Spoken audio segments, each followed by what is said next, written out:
Hey guys, my name is Diane Kang. I graduated from high school just last year in the year 2010. I'm currently a computer engineering student at the school called Santa Clara University, which is in California. And I was a state president in the year 2009 to 2010. And I did the events BLMDM and ENW, which is Entrepreneurship Written and Business Law and Ethics.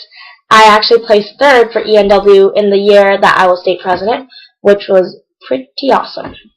But I love Deca with all my heart. I did it all 4 years of high school, and it's helped me so much become who I am today. So currently I am a serial entrepreneur.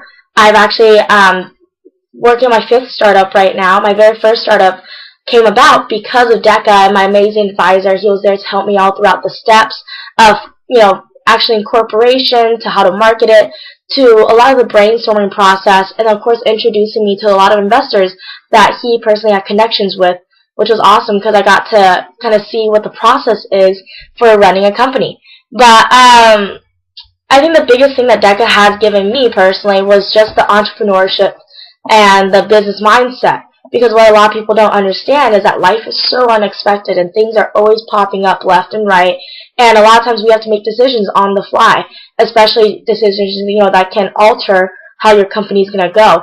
And all of that is something that comes with experience, and Deca really provides you with that experience. So I'm really excited to actually be able to talk to you guys about me and what I've done and how Deca has been such a huge part of my life.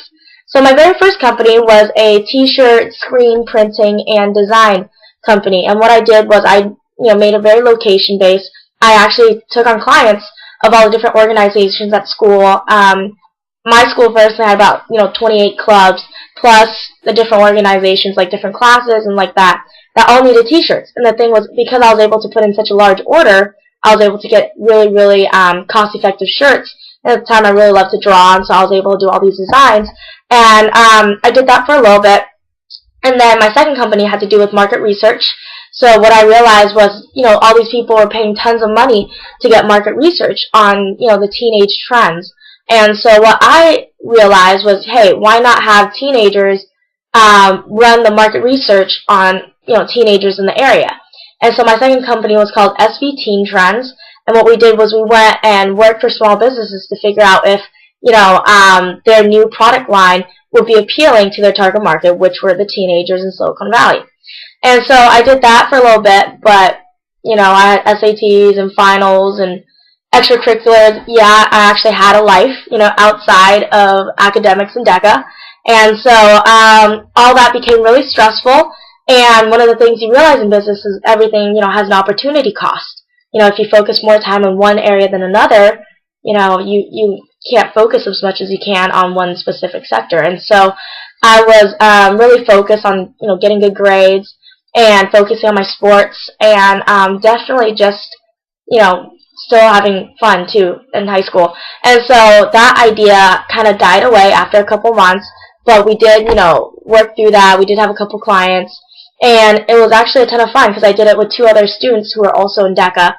And then my last company is called My Weboo, and it was the #1 Google search last May. It has to do with social media aggregation, and which allows you to manage everything from one place. So if you have multiple Facebook accounts, multiple YouTube accounts, you could aggregate all of that and manage it from one single location. And then what happened was it evolved into content management as well. And so now any of the news articles you read online, video games that you've played online, what else? Music that you've listened to, all of that can be managed from that same location, from that same interface as well. And so it was really great. We actually launched, and then our very first big event was at the Web 2.0 Expo, which was in San Francisco, and we were able to show the world what we were all about. And we were very lucky to be the #1 Google search. I'll actually talk a little bit more about it later. But and it was great. We did that for quite a while. We were talking about being bought off by a larger company right now, which is terrific. But with that, I've had a lot of time, and so I'm actually doing 2 other mini kind of startups on the side just for fun. One's called Faceless, which has to do with sharing things anonymously within a school campus. And so it's the best way to get localized news, fun things just about the school, And then my next one that I'm working on, I actually just started a week ago. It's called thedatemayor.com, where you actually get to go on there and write about all the worst dates that you've been on, all the awkward times, all that, crazy fun stuff. And so I'm actually in the middle of writing code for that, but well, we'll see. That's just kind of a fun concept that I had in mind. And that's the great thing about Deca, is that it really stimulates you and helps you brainstorm and do a lot of the things that most students your age wouldn't be able to do.